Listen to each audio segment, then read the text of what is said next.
پھر نبی علیہ السلام نے ارشاد فرمایا کہ میں نے تیسری عورت کو دیکھا کہ وہ جہنم میں اپنے پستانوں کے بل لٹکی ہوئی تھی. پوچھا گیا کہ یہ کون؟ نبی علیہ السلام نے فرمایا کہ یہ دنیا میں زنا کی مرتکب ہونے والی غیر محرم کو اپنے جسم کو ہاتھ لگانے کا موقع جو دیتی تھی اس کو پستانوں کے بل لٹکا دیا جائے گا. آج کے دور میں اس گناہ کا جو سب سے بڑا ذریعہ ہے نا وہ سیل فون ہے. اس گناہ کا اس وقت جو سب سے زیادہ، یعنی ایک زمانہ تھا کہ موسیقی اس کا ذریعہ تھا، پھر ایک زمانہ آ گیا کہ ٹی وی اس کا ذریعہ بن گیا، آج وہ زمانہ ہے کہ سیل فون اس کا ذریعہ ہے. شریفوں گھروں میں بچے، شریفوں کے گھروں میں بچیاں اس ہیل فون کی وجہ سے ناجائز تعلق میں گرفتار ہو جاتی. چونکہ ہم سے نوجوان پوچھتے رہتے ہیں نا مسئلے، پھنستے ہیں تو بھی آتے ہیں، آدمی پریشان ہوتا ہے تو یا پیر کو بتاتے ہیں یا حکیم کو بتاتے ہیں. حکیم کو بتاتے ہیں جسمانی علاج کے لیے اور پیر کو بتاتے ہیں روحانی علاج کے لیے. تو ہم نے کم از کم 100 بچوں سے انٹرویو کیے. یہ حیار پاک نامی جو کتاب لکھی نا یا لکھ رہے ہیں تو اس کو ہم نے حقیقت پر مبنی بنایا. 100 بچے جو ان گناہوں میں ملوث رہے تھے ان کو ہم نے پوچھا کہ بتاؤ بھائی وجوہات کیا ہوتی ہیں. باقاعدہ انٹرویو کیا مختلف ملکوں میں. یہ بات سامنے آئی کہ اس وقت اس گناہ کا سب سے بڑا ذریعہ انسان کا سیل فون ہے. SMS میسج، خرچہ بھی کوئی نہیں، اور بیڈ روم میں کمبل کے اندر سے SMS میں پہنچے ہوئے. ماں باپ کو کیا پتا کہ بیٹا میسج سن رہا ہے یا بیٹی میسج سن رہی ہے. ایک دوسرے کو صبح کے وقت جگاتے ہیں، وہ اس کو جگا رہے ہیں، وہ اس کو جگا رہی، اور اوپر سے سیل فون کی بجائے بیل کے اوپر سے وائبریشن آ گئی.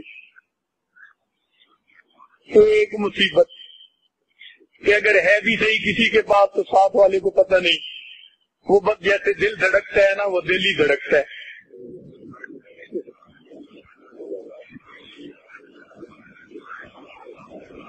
اس لیے اپنے گھروں میں سیل فون کا استعمال لمیٹڈ رکھیے، فقط کام کی حد تک، فقط بزنس کی حد تک. اور آج کل تو مدرسے میں آنے والے چھوٹے چھوٹے بچوں کے ہاتھ میں سیل فون ہے. ابھی میں ایک ملک سے آیا ہوں تو وہاں ایک عالم کہنے لگے کہ میں نے اپنی کلاس کے بچوں کی اچانک تلاشی لی تو 9 چھوٹے بچوں کے جیبوں سے سیل فون نکلے. اس لیے یہ چھپا ہوا دشمن ہے. آج بہانے بڑے، ابو میں سکول میں ہوتی ہوں تو پھر بتانا پڑتا ہے میں کہاں پہ ہوں، تو کچھ ہو جاتے ہیں، سب بہانے،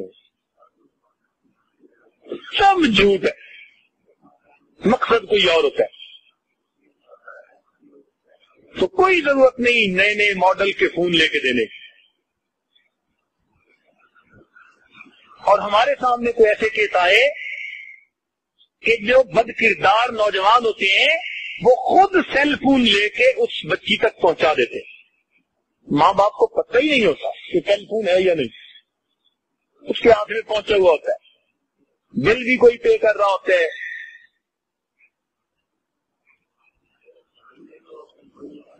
ہم نے کہا بھائی تم نے ایسی حرکت کیوں کی؟ کہنے لگے جی جہاں دل کی بات ہوتی ہے وہاں دل کی بات کیا ہوتی ہے.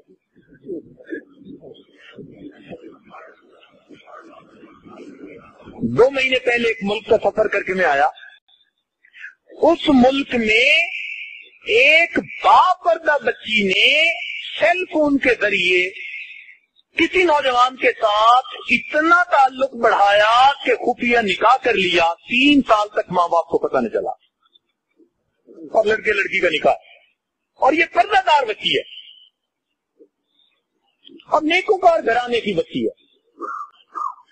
جب یہ واقعات پیش آنے لگے تو پھر سمجھنا چاہیے کہ یہ کس قدر خطرناک چیز ہے.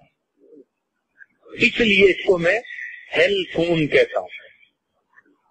یہ خون نہیں, یہ خون ہے, عزتوں کا خون ہے, پکی بات ہے.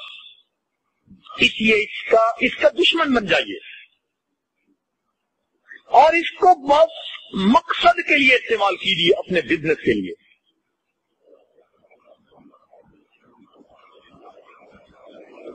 ہمارے تجربے میں یہ بات آئی اور علم میں یہ بات آئی کہ بندہ بیت اللہ کا طواف کر رہا تھا اور اپنی گرل فرینڈ کے ساتھ بات کر رہا تھا. کیا رونا روئے ہم,